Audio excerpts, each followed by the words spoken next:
നിരീശ്വരവാദത്തിന്റെ പ്രയോജനങ്ങൾ സമീപ വർഷങ്ങളിൽ നിരീശ്വരവാദം വർദ്ധിച്ചുവരുന്ന ലോകവീക്ഷണമായി മാറിയിരിക്കുന്നു.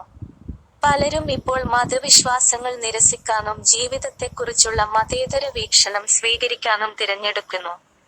ഒരു നിരീശ്വരവാദി ആയിരിക്കുന്നതിന് തീർച്ചയായും പോരായ്മകൾ ഉണ്ടെങ്കിലും, ആ വിശ്വാസം പരസ്യമായി പ്രകടിപ്പിക്കുന്നതിലൂടെ ഉണ്ടാകുന്ന സാമൂഹിക കളങ്കം പോലെ ഉയർന്ന ശക്തിയിൽ വിശ്വാസമില്ലാതെ ജീവിക്കുന്നതിന് ധാരാളം നേട്ടങ്ങളുണ്ട്. ഈ ബ്ലോഗ് പോസ്റ്റിൽ ഒരു നിരീശ്വരവാദി ആയിരിക്കുന്നതിന്റെ ചില നേട്ടങ്ങൾ ഞങ്ങൾ പര്യവേക്ഷണം ചെയ്യും. 1. ചിന്തയുടെയും വിശ്വാസത്തിന്റെയും സ്വാതന്ത്ര്യം. ഒരു നിരീശ്വരവാദി ആയിരിക്കുന്നതിന്റെ ഏറ്റവും പ്രധാനപ്പെട്ട നേട്ടങ്ങളിലൊന്ന് അത് നൽകുന്ന സ്വാതന്ത്ര്യമാണ്. മതപരമായ പിടിവാശിയുടെ നിയന്ത്രണങ്ങളില്ലാതെ നിരീശ്വരവാദികൾക്ക് ശിക്ഷയെയോ ശിക്ഷാവിധിയെയോ ഭയപ്പെടാതെ തങ്ങൾക്കാവശ്യമുള്ളത് ചിന്തിക്കാനും വിശ്വസിക്കാനും സ്വാതന്ത്ര്യമുണ്ട്.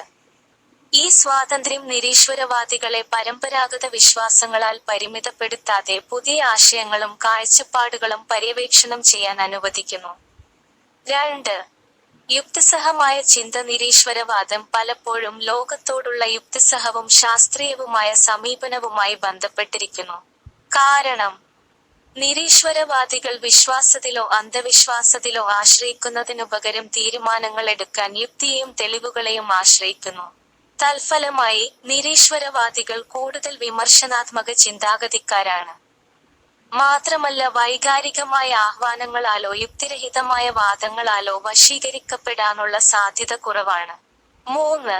വ്യക്തിപരമായ ഉത്തരവാദിത്തം. നമ്മുടെ ജീവിതത്തെ നിയന്ത്രിക്കുന്ന ഒരു ദൈവിക സത്തയെന്ന ആശയം കൂടാതെ, നിരീശ്വരവാദികൾ അവരുടെ സ്വന്തം പ്രവൃത്തികൾക്കും തീരുമാനങ്ങൾക്കും ഉത്തരവാദികളാണെന്ന് മനസ്സിലാക്കുന്നു. ദൈവിക ഇടപെടലിനെയോ വിധിയെയോ ആശ്രയിക്കുന്നതിനുപകരം തങ്ങളുടെ ജീവിതത്തിന്റെ ഉത്തരവാദിത്തം ഏറ്റെടുക്കാൻ നിരീശ്വരവാദികളെ ഈ ധാരണ പ്രോത്സാഹിപ്പിക്കുന്നു. 3.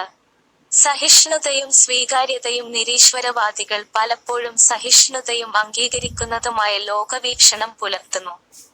ആളുകൾക്ക് വ്യത്യസ്ത വിശ്വാസങ്ങൾ ഉണ്ടായിരിക്കാമെന്നും ഇപ്പോഴും നല്ലവരും ധാർമ്മികരുമായ വ്യക്തികളായിരിക്കുമെന്നും അവർ മനസ്സിലാക്കിയതിനാലാണിത്. തൽഫലമായി, നിരീശ്വരവാദികൾ വൈവിധ്യത്തെ കൂടുതൽ അംഗീകരിക്കുകയും വ്യത്യസ്ത വിശ്വാസങ്ങൾ പുലർത്തുന്നവരെ കുറച്ചുകൂടി വിലയിരുത്തുകയും ചെയ്യുന്നു. 3. വർത്തമാനകാലത്തിൽ ശ്രദ്ധ കേന്ദ്രീകരിക്കുക. നിരീശ്വരവാദം വ്യക്തികളെ വർത്തമാനകാലത്തിൽ ശ്രദ്ധ കേന്ദ്രീകരിക്കാനും അവരുടെ ജീവിതം പരമാവധി പ്രയോജനപ്പെടുത്താനും പ്രോത്സാഹിപ്പിക്കുന്നു. മരണാനന്തര ജീവിതത്തെക്കുറിച്ചുള്ള വിശ്വാസമില്ലാതെ, നിരീശ്വരവാദികൾ ഈ ജീവിതം നമുക്ക് മാത്രമാണെന്ന് മനസ്സിലാക്കുന്നു. മാത്രമല്ല, അത് കഴിയുന്നത്ര പൂർണ്ണവും അർത്ഥപൂർണവുമാക്കാൻ അവർ ശ്രമിക്കുന്നു. 4. കമ്മ്യൂണിറ്റി. നിരീശ്വരവാദം പലപ്പോഴും വ്യക്തിവാദവുമായി ബന്ധപ്പെട്ടിരിക്കുന്നുവെങ്കിലും, പല നിരീശ്വരവാദികളും സമാന ചിന്താഗതിക്കാരായ മറ്റു വ്യക്തികളുമായുള്ള കൂട്ടായ്മയും സൗഹൃദവും കണ്ടെത്തുന്നു. ഈ കമ്മ്യൂണിറ്റികൾ പലപ്പോഴും തങ്ങളുടെ അവിശ്വാസത്താൽ ഒറ്റപ്പെടുകയോ കളങ്കപ്പെടുത്തുകയോ ചെയ്തേക്കാവുന്ന വ്യക്തികൾക്ക് ഒരു പിന്തുണാ സംവിധാനം നൽകുന്നു. 5.